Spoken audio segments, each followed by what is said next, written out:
Hello সবাই, টেলিগ্রামে crypto mining করছেন যারা, তাদের জন্য খুবই গুরুত্বপূর্ণ একটি তথ্য। এক্সএম্পেয়ারে এয়ারড্রপ পার্টিসিপেট করতে হলে দুইটা ক্রাইটেরিয়া ফুলফিল করতে হবে। একটা হচ্ছে ওয়ালেট কানেক্ট করা, আর একটা হচ্ছে টোন ট্রানজ্যাকশন করা। এখন টোন ট্রানজ্যাকশন কি করতেই হবে কি হবে না, সেটাই আজকে আমি আপনাকে বলবো। সো আমি এখন আপনাদেরকে দেখাচ্ছি।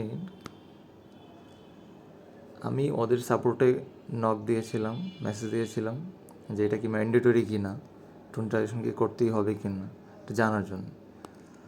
তো তারা আমাকে রিপ্লাই দিয়েছে হচ্ছে এটা এটা আমি বাংলাতে ট্রান্সলেট করি, তারপরে আপনাদেরকে দেখাই।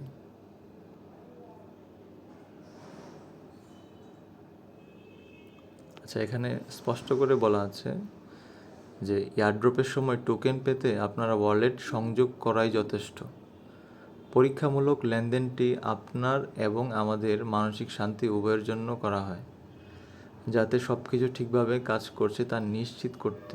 কিন্তু লেনদেন হলো অতিরিক্ত কয়েন উপার্জনের একটি উপায়। এখন আপনি যদি অতিরিক্ত কয়েন পেতে চান তাহলে আপনি ট্রুন ট্রানজ্যাকশনটি করতে পারেন, আদারওয়াইজ এটা আপনার এয়ারড্রপের টোকেন পেতে এটা ম্যান্ডেটরি কিছুই না। সুতরাং যারা ভাবছেন যে ট্রুন ট্রানজ্যাকশন করতেই হবে, তারা ট্রুন ট্রানজ্যাকশন না করলেও হবে। কারণ এর আগে আমরা কয়েকটা প্রজেক্টে দেখেছি ট্রুন ট্রানজ্যাকশন করার পরে দেখা গেছে যে আমরা ওরকম এয়ারড্রপ পাইনি যেরকম আমরা চেয়েছিলাম। যেরকম রকি র্যাবিটের ক্ষেত্রে যেটা হয়েছে, দেখা গেছে টুন ট্রানজ্যাকশন করার যে টাকা, ওই টাকাও দেখা গেছে অনেকের ওঠে নাই। সো আপনারা যারা যাদের লেভেল দেখা গেছে একটু কম, তারা আমি মনে করি যে আপনারা টুন ট্রানজ্যাকশন না করাটাই বেটার।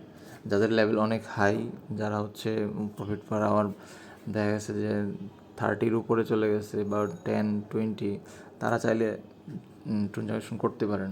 তাদের জন্য এটা আরও ভালো হবে, কারণ এখানে হয়তো কয়েন আরও বেশি পাবেন। সো আলটিমেটলি এটা আপনার ম্যান্ডেটরি না, আপনি চাইলে করতেও পারেন, না করতেও পারেন। এটার সাথে আপনার এয়ারড্রপের কোনো সম্পর্ক নেই। That's all.